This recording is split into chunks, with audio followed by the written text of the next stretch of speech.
People of the world, welcome to Marketing as a Foreign Language, episode 297, getting so close to episode 300. I asked Wayne if I was going to be on his show this afternoon, and he said, well, given the fact that I don't have a show, probably not. You see in my calendar, it says Wayne Mullins. That's just a reminder that he's on the show. Here's the thing about Wayne.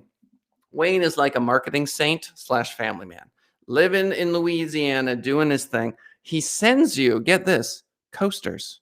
You can get a Wayne Mullins Ugly Mug Marketing coaster. I have an Ugly Mug Marketing sticker on my fridge. Number of things I love about Wayne. First of all, just the family man vibe. He's killing it on that front. Award-winning marketer. A bunch of folks have said some very kind things about him. And just his general attitude is so centered and solid. So you are in for a real treat. Ladies and gentlemen, welcome back to the show. The one and only Wayne Mullins. Thank you so much. Looking forward to it. This round 2. Yeah, New adventures. Let's go. So the work-life balance, we talked a little bit about that last time. I want to get into that. But I also want to get into, just right off the top, marketing things that folks may not be aware of or what you want to emphasize on the marketing front. So what's got your interest nowadays?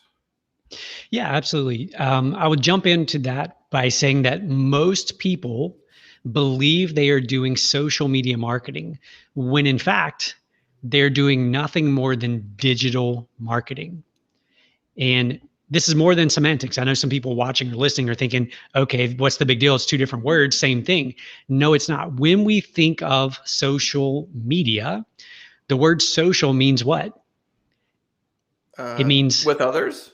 Yeah, dialogue, engagement with others. It's an interaction. And the way most of us, if we're not careful, the way we approach quote unquote social media is we show up and then we throw up our message, right? Literally and figuratively. We show up and throw up. And so I think that all of us need to be aware that those who succeed using social media are the ones who show up and picture it as a telephone. Not a bullhorn, not a megaphone, but a telephone. This is about dialogue. This is about relationships. It's a platform specifically designed to help us build relationships with those we would not any other way have a chance to build relationships with. And call it laziness, call it ignorance, call it whatever you want to call it. Over time, we've conditioned ourselves to treat these platforms, whichever one you choose to use, as a platform where we just show up and throw up. And then the worst part is we then complain, right? We start complaining that it doesn't work. Well, we've been doing X number of posts or X number of things, whatever those things are, and it's just not working. And I think we just need to step back. Like, I'm guilty of this. So I'm quote unquote preaching to myself as well, because it's more work to be engaged. It's more work to show up on their pages. It's more work to engage back and forth in a dialogue. It's much easier just to show up, throw up your post, and then move on to the next thing. But if we want to pivot, we want to shift the results we're getting, we have to shift our focus between these 2 words. You know what? That is just precisely what I needed to hear. I love that. I love it. I've been on a Hindu kick lately, which is why I'm growing the beard. Because I'm a wannabe yogi over here. And there's a story in Hinduism called the Ramayana. Stop me if you've heard this. And there is an avatar of God named Ram who's doing all sorts of crazy stuff. And his wife gets stolen by a demon named Ravana. And there's this monkey leader named Hanuman whose entire point of his existence is to serve Ram. That's all he wants to do. What do you want, Ram?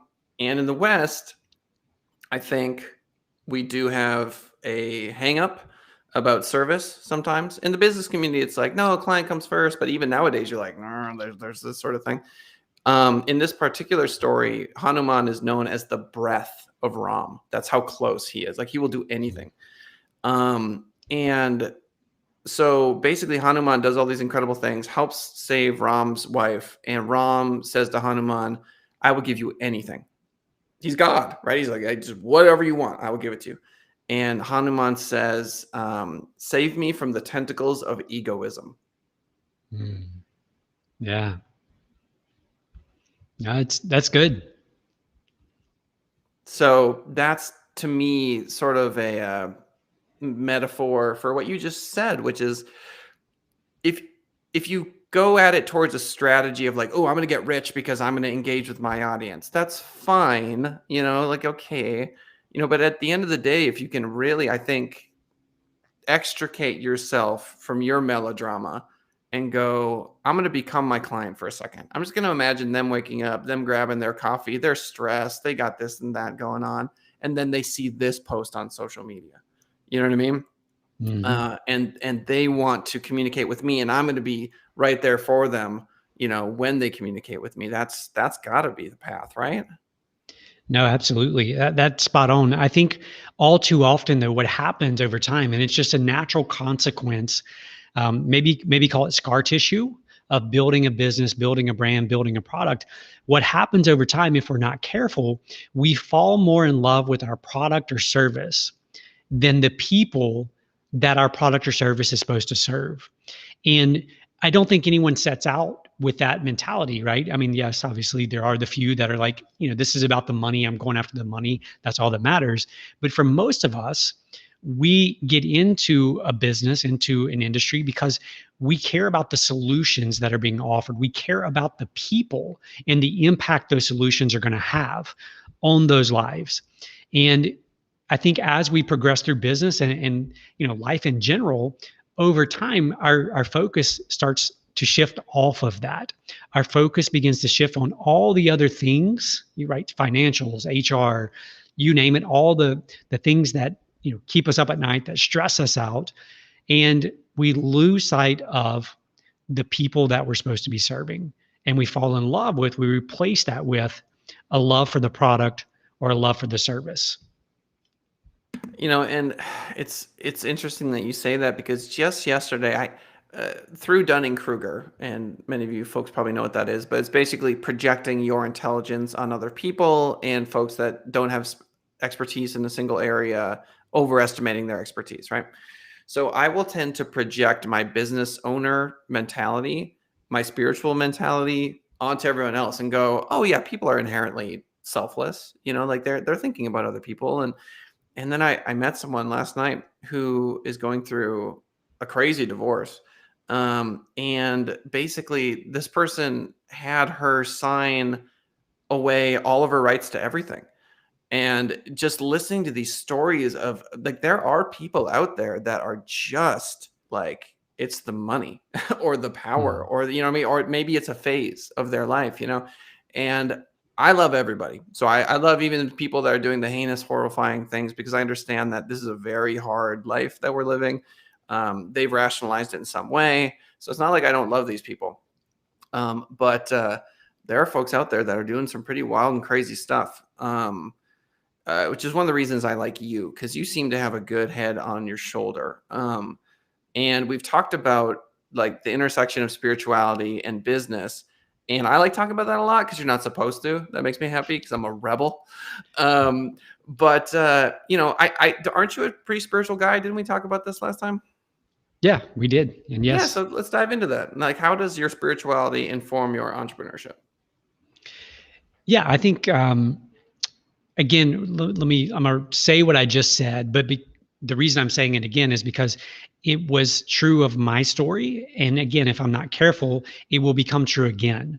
Life is tough. Business is tough.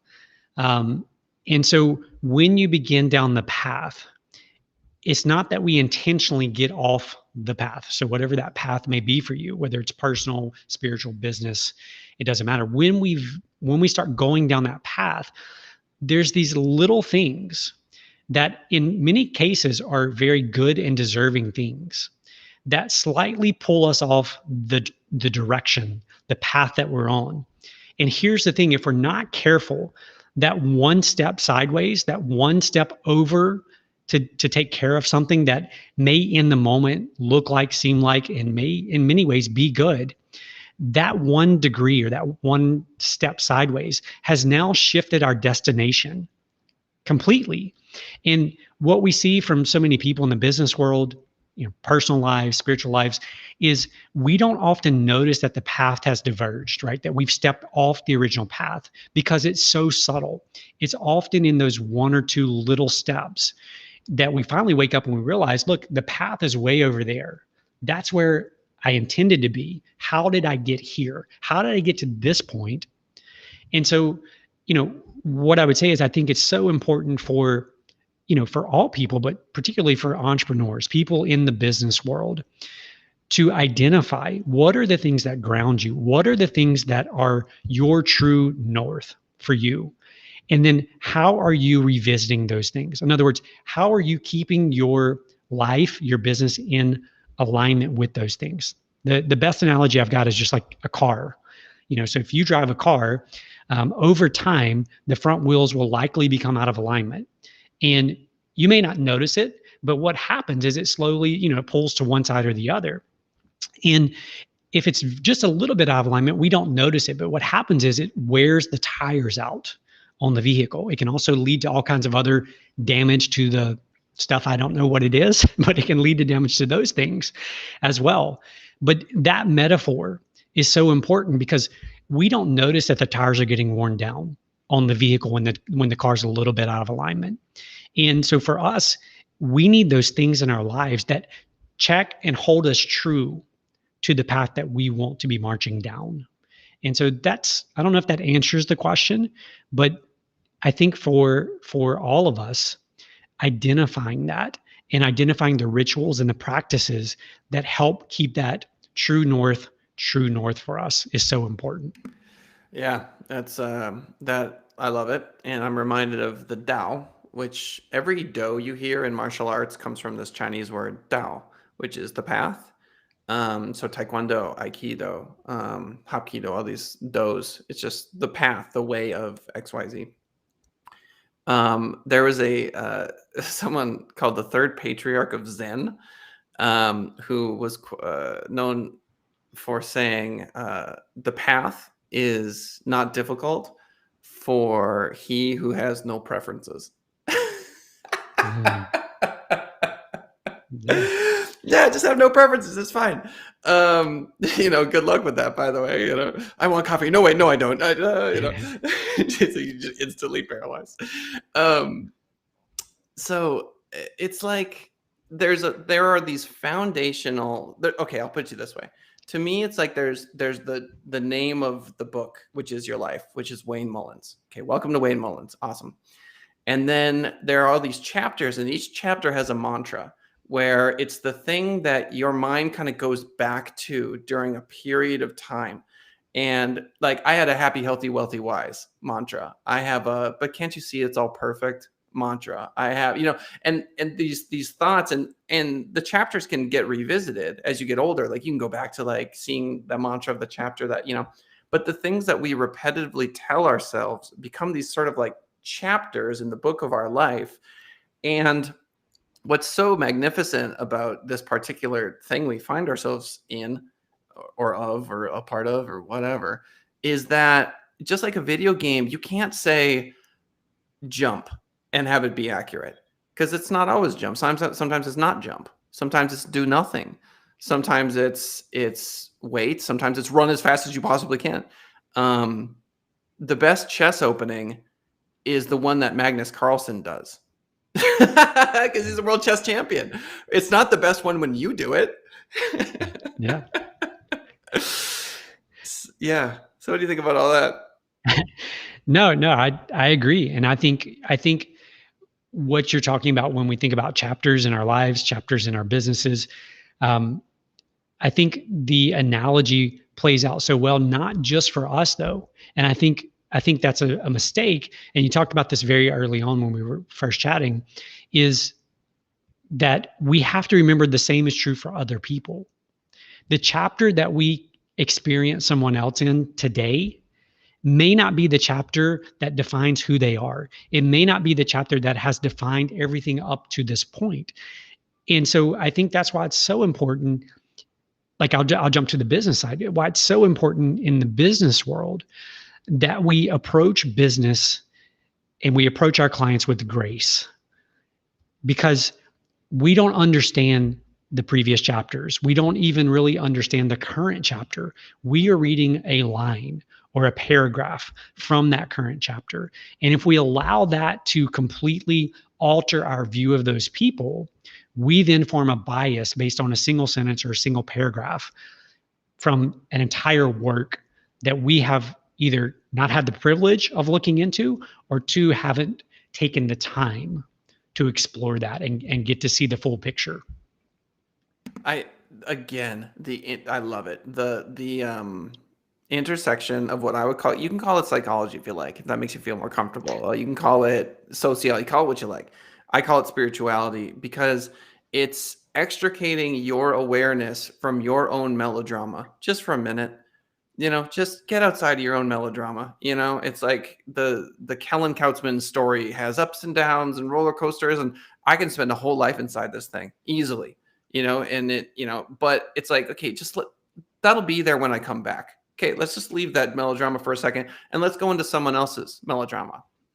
It's like if you're an actor on the stage and you really start to identify with what your co-actor is doing, it opens up a whole new world of play. And so one of the things you were saying, like when a client comes in and let's say they're really happy. We always say they're really upset or angry or whatever. Let's say they're having a great day and they decide to up their budget because they're feeling awesome. And you're like, oh, okay, well, we must have done something so great. Look at, whatever. And then 3 weeks later, they're depressed.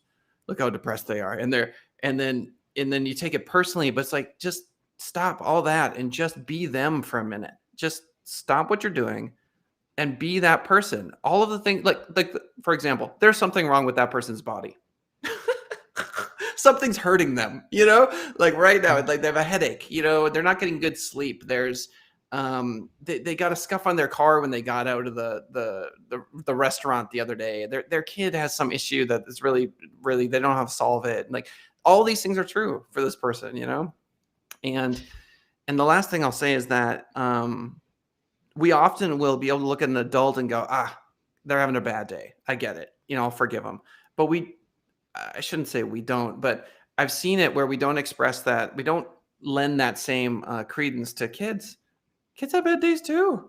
They're just having a rough go, and we just like they're screaming and we think, ooh, well, that kid really needs to learn a lesson. It's like, no, they're just having a rough day, man. They're just having a bad one, like give them a little grace too. Yeah. No, I mean, I've got 4 kids, so I can completely relate and understand that. I mean, I think the word that you just use, grace, that's so key. And I'll flip it back around and say, we're talking about it right now in the context of other people and our clients and our families. But the flip side of that is towards ourselves as well.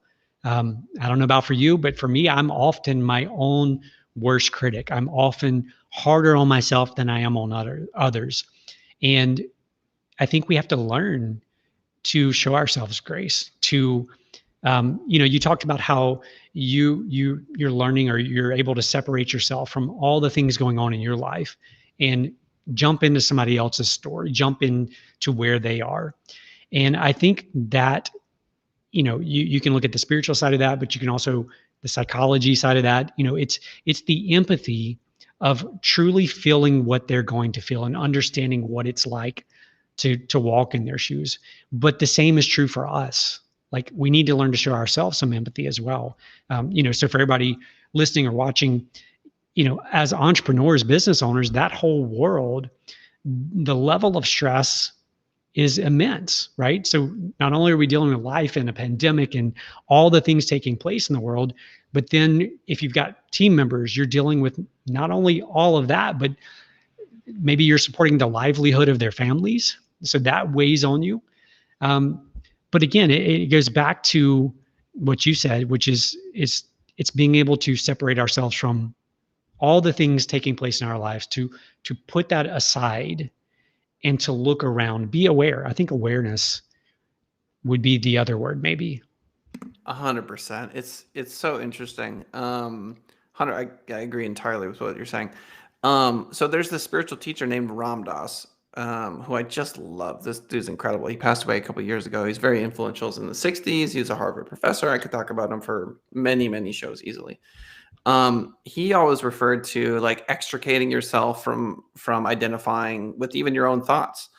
And it was so fascinating to me. Just the other day, I was on YouTube just looking up mental health videos and anxiety videos and stuff.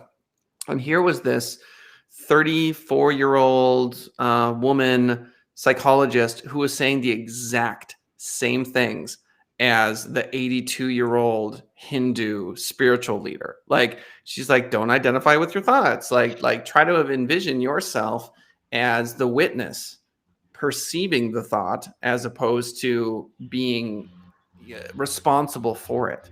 I'm not responsible for my heart taking this next beat. I'm not doing that. It's not me. Like, I don't identify with that. Like, I'm grateful for it, but I don't think, I'm beating my own heart. And as thoughts cross my mind, at least, I try to surf them as best I can. I try to flow with them as best I can. In my experience, there ain't no turning off this mind. It ain't gonna happen. I've tried. I've done everything I can to just get this thing to calm down. And maybe at best I can slow it down. But this sort of like peace, no thought thing, it's just not gonna happen for me. I mean, watch me like achieve enlightenment in the next 5 seconds and be like, oh, never mind. But I gave up. I'm like, my brain is just gonna think, and it's beholden to me to choose how I'm gonna react to those thoughts. And an exercise that's been really helpful for me lately has been to literally just go out like 6 feet or so and just see my physical body and see it having these thoughts. So really just having that, like, oh, there's Kellen, 37-year-old going through this and that and whatever. And he's worried about this, that, and the other thing, which I'm sure there's some thing you could diagnose me with in like the DSA. You know what I mean? There's some sort of like, well, that's a classic psychosis, Kellen. And let's talk about what pill you can take to make that better. So funny. But do you have exercises or sorts of things that you do? Like, how do you deal with the constant torrent of thoughts, Wayne? What's your strategy? Yeah. So 3 things come to mind. Number 1 is meditation. Number 2 is journaling. And number 3 is actually running. So I was never a runner in my entire life until 4 years ago. I decided I was going to take up running. And, it's miserable, it's painful, but there's something beautiful about the pain. I don't listen to music. I don't listen to podcasts. There's nothing coming into my head when I'm running. It's just a time for me to literally focus on my breathing, focus on feeling and hearing my heart feel like it's going to explode out of my chest. But it's just such a wonderful time for me to deal with the thoughts, because it forces you. There's nothing, if you're pushing yourself hard enough in your runs, which I do from time to time, the only thing you can focus on is running. So it forces the thoughts away. The other thing that I would say that's not related, but semi-related is this. For the longest time, I would wake up in the middle of the night, worried, stressed about whatever it is going on. And, that changes season to season, what those things may have been or may be. And then probably 2 years ago, I don't remember the exact time or even the catalyst for it. What I decided was that it was normal and okay for me to wake up in the middle of the night and be worried about things. And I even told myself, if you don't from time to time wake up worried about something, then maybe you're ignoring things that you shouldn't be ignoring. And so what happens now when I wake up in the middle of the night worried about something, number 1 is I tell myself that, I'm not currently in the best state to think of a solution for whatever this thing is, because it's the middle of the night. My brain's not functioning as it should. So I remind myself of that, number 1, that now's not the best time. Number 2 is just the acceptance of, like, it's okay. Like, it's okay to be worried about these things. Whereas before, I think what I would do is I'd wake up worried, and then I'm trying to find solutions, and I'm trying to go through all these things, and I was get stressed out because, like, you shouldn't be worrying about this. It's the middle of the night. And so just accepting the fact that I'm awake. Yes, I'm worried about these things, but know it's not the right time to address these things. And I'm not claiming that that's magically like fixed me being awake in the middle of the night. But there's something different about it now. It's more peaceful. And I'm not saying I don't have big things to worry about. I've got the livelihood of a lot of people that quote unquote rest on my shoulder or shoulders. So those are the things, those are the few things that come to mind in terms of being aware and observant of the thoughts and what's taking place. Yeah, just brilliant. I mean, for those of you that are listening to this now or after the fact, the mental gymnastics of owning an agency or doing anything at a high level, it's just so important. It's so important to get your head right in entrepreneurship. I'll at least put it into that category. I mean, the same is true if you're a heart surgeon. I get it. I mean, like a teacher, we all know the power of it. And ultimately, I'm a firm believer in you can't really tell anyone something they don't already know. You know what I mean? Like we know these things. And so sometimes it feels good to hear them from someone else's mouth, and we all nod along with these things because we know they're true. And so waking up in the middle of the night, I'm going to go back to Ram Dass because I love this guy. He's like my guru. He says, and this is after 80 years of working on himself, yogi, meditation in the mountains, like the whole 9 yards. This guy did everything. He's like, I have not gotten rid of one neurosis. I have all of them. They're all still here with me. They're just not as powerful as they used to be. They're just these little sort of like, yeah, oh, there it is. So, and that to me is the battle that we fight, because it's almost like we have a personality, that's like hard coded. It's almost like there is hardware, or like software that you can make changes to it or you can react to it. But, there's a lot in this life that is it's not permanent, but it's like, oh, here's a good example. I'm pretty sure I worried myself to success. I'm pretty sure that the worry actually was a huge benefit, because I will triple check things. I'm like that. There are very few mistakes because I worry, and there's a benefit to that. And I don't think worry gets enough love. I was taking care of my neighbor's half wolf. Half wolf dog. This dog's crazy. Named Zoe. She's so awesome. 11 years old, half wolf. Anyway, and yep, I'm gonna double check that the door's locked. I'm just like that, but I know it's locked, like that sort of thing. And so it makes me really dependable. Yeah, no, absolutely. I think the other thing that I'd add in, Kellen, is that it's the acceptance of the fact that it's okay. Like before, I would judge myself because I was waking up in the middle of the night worried about things. Like, you shouldn't be doing that. Like, what are you worried about? You have nothing to worry about. Like, why do you do this? And so it creates this repetitive cycle in your head. And until I was able to just accept it, like, it's okay. Like, that's just the way it is. Like, just accept the fact that that's a reality. Don't fight it. Don't try to change it. Just accept it. And in that acceptance, there comes tremendous freedom. And so for me, and for those listening, I would say that, like you said a second ago, what we're saying is, so we all know these things. We all know these things to be true. But it's in the discipline of the doing the things that is so hard, right? It's easy to say you're going to accept the things that come up, right? Just accept them. It's very difficult to actually do the things. And that's what I would encourage, and that's what I would challenge people to do is look for consistency. Look to create consistency in the little tiny things. Don't look to transform your life, your business, whatever. Look for little tiny ways that you can become consistent. And over time, those will have that compounding effect, which will, as we talked about earlier, the path. You adjust, a small degree, and you will realign your path with where you need to be, step by step, day by day. You're taking a step back in the direction of the path that you should be on. Yep, this is the stuff, folks. If you're listening to this, it's because you were meant to hear it, listener. Yes, you were. Ladies and gentlemen, marketing as a foreign language. You know the drill. I'm not even going to pitch it. Wayne, I want to make sure that folks know where they can reach you if they want some more of the Mullins wisdom, the Mullins brand. Mullins brand wisdom, now canned and available in the continental United States, soon in Hawaii and Alaska. Wayne, drop some wisdom on them. Let them know where they can reach you. The simplest place is our website, and that's just uglymugmarketing.com. My email address is there, phone numbers are there, socials are there, all that. Simplest place. All right. Easy. Uglymugmarketing.com. And get their stickers. They're great for the refrigerator, I've learned. Ladies and gentlemen, that's the show for today. We'll see y'all next time. Bye for now.